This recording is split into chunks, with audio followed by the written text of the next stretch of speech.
সাদা গাড়ি, গাড়ির সাইলেন্সার কালো। নতুন গাড়ির সাইলেন্সার যদি হয় কালো, তাহলে রিকন্ডিশন গাড়ি কিনাই অনেক ভালো। নতুন গাড়ির সাইলেন্সার যদি হয় কালো, তবে পুরান গাড়ির সাইলেন্সারের কি অবস্থা বলো।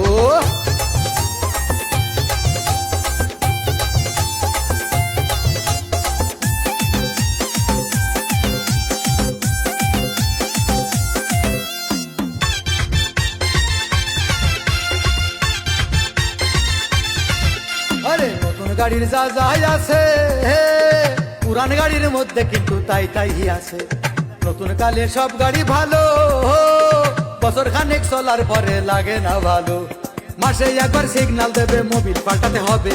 মাসে একবার উয়াস হলেই আবার নতুন লাগে। তাহলে নতুন আর পুরাতন গাড়ির কি পার্থক্য বলো। নতুন পুরান একই গাড়ি, ভাল্টু সবার কালো। নতুন গাড়ির সাইলেন্সার যদি হয় কালো, তাহলে রিকন্ডিশন গাড়ি কিনাই অনেক ভালো। নতুন গাড়ির সাইলেন্সার যদি হয় কালো, তবে পুরান গাড়ির সাইলেন্সারের কি অবস্থা বলো।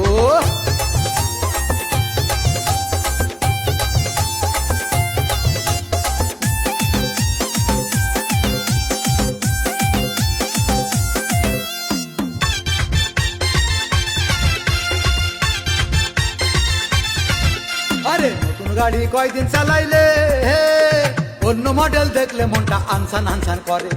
নতুন গাড়ির বাইরে সব ভালো, লাইনার কালো, পিস্টন কালো, তেলের ট্যাঙ্কিও কালো। সব গাড়িরই বাইরে ভালো, ভিতরে সব কালো।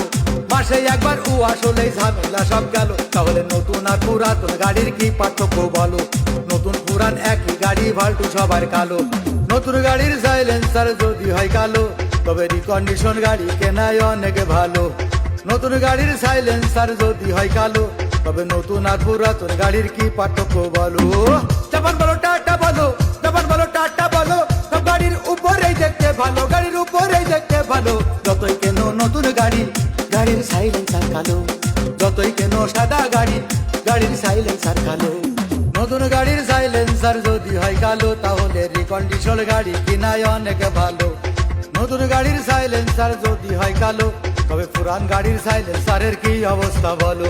পুরান গাড়ির সাইলেন্সারের কি অবস্থা বলো। পুরান গাড়ির সাইলেন্সারের কি অবস্থা বলো।